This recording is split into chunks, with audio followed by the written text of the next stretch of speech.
More by Edgar Allan Poe. Part 1. Paris. It was in Paris during the summer of 1840. There and then I met a strange and interesting young man named Auguste Dupin. Dupin was the last member of a well-known family, a family that had once been rich and famous. Auguste Dupin, however, was far from rich. He cared little about money. He had enough to buy necessities and a few books. That was all, just books. With books, he was happy. In fact, we first met in an old bookstore. A few more chance meetings at such stores followed. Soon, we began to talk. I was deeply interested in the family history, he told me. I was surprised, too, at how much and how widely he had read. More important, the force of his busy mind was like a bright light in my soul. I felt that the friendship of such a man would be for me riches without price. So I told him how I felt and asked him to come live with me. He would enjoy using my many fine books, and I would have the pleasure of company, for I was not happy alone. We passed the days reading, writing, and talking. But Dupin was a lover of the night, so often we walked the streets of Paris after dark. I soon noticed that Dupin had a special way of understanding people. Using it gave him great pleasure. He told me once, with a soft laugh, that he could see through the windows that most men have over their hearts. He could look into their souls.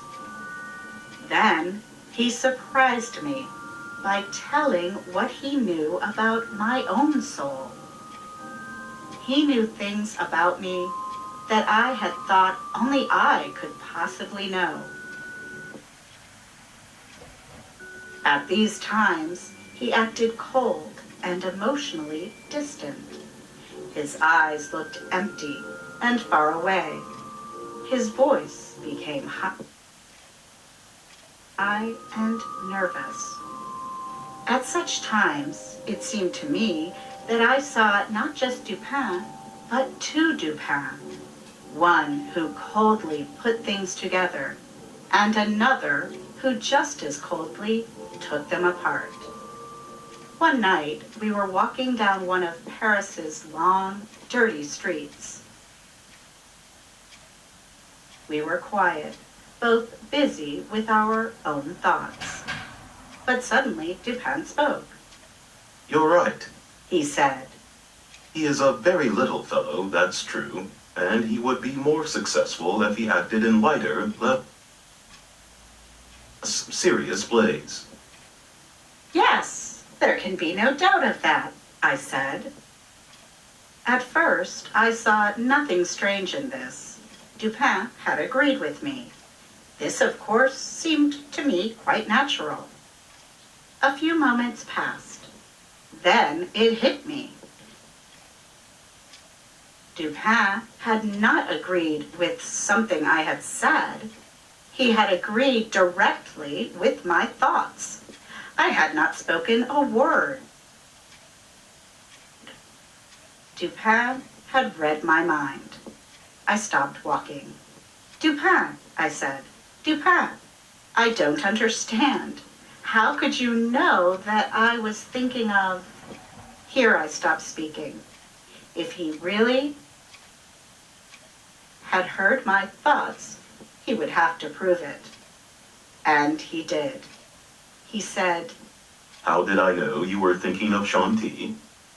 You were thinking that Shanti is too small for the plays in which he acts." "That is indeed what I was thinking. But tell me, in heaven's name, how did you know?" "It was the fruit seller." "Fruit seller?" "I mean the man who bumped into you as we entered the street, maybe 15 minutes ago." "Oh, yes, I remember now. A fruit seller with a large basket of apples bumped into me. But what does that have to do with you knowing I was thinking of Shanti?" "I will explain. Listen closely now. Let us follow your thoughts from the fruit seller to the stage actor, Shanti. Those thoughts must have gone like this. Fruit seller to cobblestones, cobblestones to stereotomy, stereotomy to Epicurus, to Orion, and then to Shanti." He continued, "As we turned onto this street, the fruit seller bumped you. You stepped on some uneven cobblestones. I could see that it hurt your foot. You spoke a few angry words to yourself and continued walking. But you kept looking at the cobblestones in the street, so I knew you were thinking of them. Then we came to a small street where they are putting down new street stones. Here your face became brighter. You were looking at these more even stones, and your lips moved. I was sure they formed the word stereotomy, which is the name for how these new stones are cut. Stereotomy takes a large block and divides it evenly into smaller pieces. You will remember that we read about it in the newspaper only yesterday. I thought that the word stereotomy must make you think of the old Greek writer and thinker Epicurus. His ideas are also about dividing objects into smaller and smaller pieces called atoms. He argued that the world and everything else are made of these atoms. You and I were talking about Epicurus and his ideas, his atoms, recently. We're talking about how much those old ideas are like today's scientific study of the planets and stars. So I felt sure that now, as we walked, you would look up to the sky. And you did. I looked also at the sky. I saw that the group of stars we call Orion is very bright and clear tonight. I knew you would notice this and that you would think about the name Orion.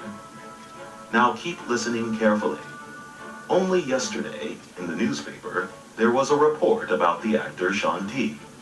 The critic did not praise him, and he used a Latin saying that had also been used to describe Orion.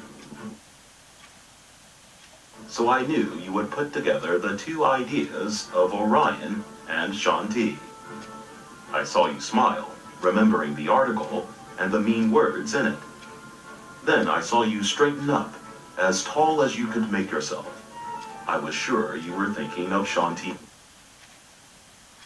size, and especially his height. He is small, he is short, and so I spoke saying that he is indeed a very little man, this Shanti, and he would be more successful if he acted in lighter, less serious plays. I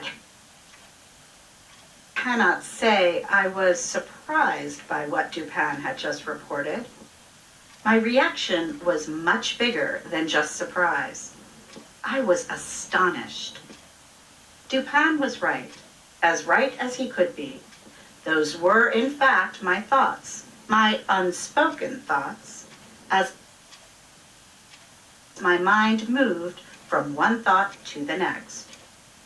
But if I was astonished by this, I would soon be more than astonished. One morning, this strangely interesting man showed me once again his unusual reasons listening power. We heard that an old woman had been killed by unknown persons.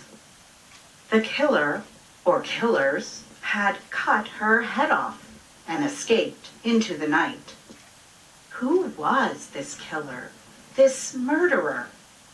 The police had no answer. They had looked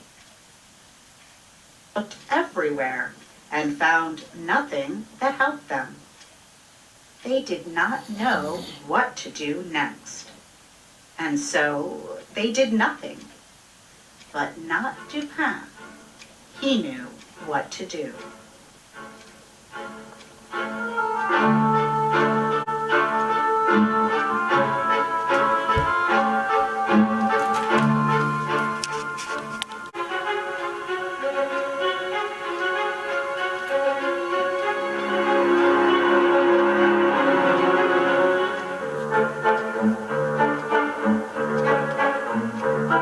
The Murders in the Rue Morgue by Edgar Allan Poe. Part 1.